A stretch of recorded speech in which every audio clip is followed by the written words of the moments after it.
ನಮಸ್ಕಾರ ಫ್ರೆಂಡ್ಸ್, ಎಲ್ಲ ಹೇಗಿದ್ದೀರಾ? ತುಂಬ ಚೆನ್ನಾಗಿದ್ದೀರಾ ಅನ್ಕೊಳ್ತೀನಿ. ಇವತ್ತು ನಾನು ಸ್ಪೆಷಲ್ ಆಗಿ ಚಿಕನ್ ಗ್ರೀನ್ ಗ್ರೇವಿನ ತುಂಬ ಈಸಿಯಾಗಿ ಹೇಗೆ ಮಾಡೋದು ಅಂತ ಹೇಳ್ಕೊಡ್ತಿದ್ದೀನಿ. ಸೊ ಹಾಗಾದ್ರೆ ಬನ್ನಿ ವಿಡಿಯೋದಲ್ಲಿ ಹೋಗುವ.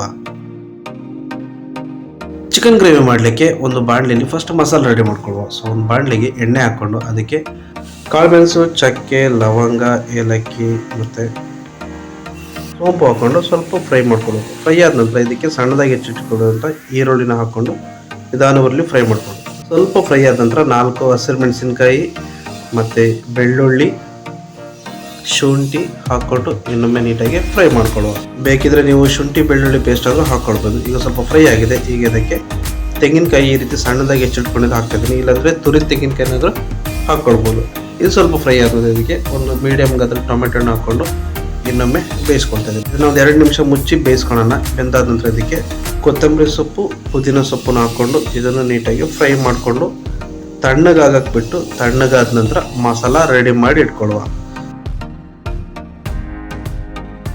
ಈಗ ಒಂದು ಪಾತ್ರೆಗೆ ಎಣ್ಣೆ ಹಾಕ್ಕೊಂಡು ಅದಕ್ಕೆ ಬೇಸಿಕ್ ಮಸಾಲ ಹಾಕೊಂಡು ಏಲಕ್ಕಿ, ಲವಂಗ, ಚಕ್ಕೆ ಈ ರೀತಿ ಹಾಕ್ಕೊಂಡು ಸ್ವಲ್ಪ ಫ್ರೈ ಆದ ನಂತರ ಇದಕ್ಕೆ ಡೈರೆಕ್ಟಾಗಿ ತೊಳೆದಿಟ್ಕೊಂಡಿರುವಂಥ ನಾನು 400 ಗ್ರಾಮು ಚಿಕನ್ ಹಾಕ್ಕೊಳ್ತಾ ಇದ್ದೀನಿ. ನೋಡಿ, ಈ ರೀತಿ ನೀಟಾಗಿ ಬೇಯಿಸ್ಕೊಳ್ಬೇಕು. 2 ಕಡೆ ನೀಟಾಗಿ ಮಿಕ್ಸ್ ಆದ ನಂತರ ಇದಕ್ಕೆ ನಾವು 1 ಟೀ ಸ್ಪೂನಷ್ಟು ಅರಿಶಿನ ಪುಡಿ ಮತ್ತು ಸ್ವಲ್ಪ ಬೇಯಲಿಕ್ಕೆ ಆಗುವಷ್ಟು ಉಪ್ಪು ಹಾಕ್ಕೊಂಡು ಮಿಕ್ಸ್ ಮಾಡ್ಕೊಡುವ. ಒಂದು 15ರಿಂದ 20 ನಿಮಿಷ ಈ ರೀತಿ ಬೇಯಿಸ್ಕೊಳ್ಬೇಕು. ಬೆಂದಾದ ನಂತರ ನಾವು ಮೊದಲೇ ಮಸಾಲ ಅರ್ದಿಟ್ಟಿದ್ವಲ್ಲ ಅದನ್ನು ಹಾಕ್ಕೊಂಡು ಮಿಕ್ಸ್ ಮಾಡ್ಕೊಳ್ಳುವ.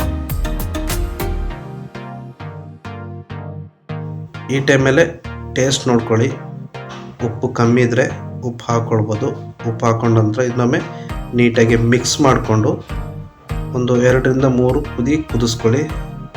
ಕುದ್ದ ಆದ ನಂತರ ಇದಕ್ಕೆ ಟಾಪಲ್ಲಿ ಸ್ವಲ್ಪ ಗರಂ ಮಸಾಲ ಮತ್ತು ಕಸೂರಿ ಮೇಥಿನ ಹಾಕ್ಕೊಂಡು ಮುಚ್ಚಿಬಿಟ್ರೆ ಚಿಕನ್ ಗ್ರೀನ್ ಮಸಾಲ ರೆಡಿ ಆಗುತ್ತೆ. ಸೊ ಈ ರೆಸಿಪಿ ನೋಡಿದ್ರಲ್ವ, ಈ ರೆಸಿಪಿ ನಿಮಗೆ ಇಷ್ಟ ಆಗಿದೆ ಅಂತ ಭಾವಿಸ್ತೀನಿ. ಈ ರೆಸಿಪಿ ನಿಮಗೆ ಇಷ್ಟ ಆಗಿದ್ರೆ ಲೈಕ್ ಮಾಡಿ, ಶೇರ್ ಮಾಡಿ ಮತ್ತು ನನ್ನ ಚಾನಲನ್ನು ತಪ್ಪದೆ ಸಬ್ಸ್ಕ್ರೈಬ್ ಮಾಡಿ. ನೀವು ಸಬ್ಸ್ಕ್ರೈಬ್ ಮಾಡಿ ಸಪೋರ್ಟ್ ಮಾಡೋದ್ರಿಂದ ನಾನು ಮುಂದೆ ಅಪ್ಲೋಡ್ ಮಾಡುವಂಥ ಎಲ್ಲ ವೀಡಿಯೋಸ್ ಫಸ್ಟ್ ನೋಟಿಫಿಕೇಷನ್ ನಿಮಗೆ ಬರುತ್ತೆ. ಸೊ ಇದೇ ರೀತಿ ಮುಂದಿನ ವೀಡಿಯೋದಲ್ಲಿ ಇನ್ನೊಂದು ರೆಸಿಪಿ ಜೊತೆ ನಿಮ್ಮನ್ನು ಭೇಟಿ ಆಗ್ತೀನಿ. ಅಲ್ಲಿವರೆಗೂ ಟೇಕ್ ಕೇರ್, ಬಾಯ್ ಬಾಯ್.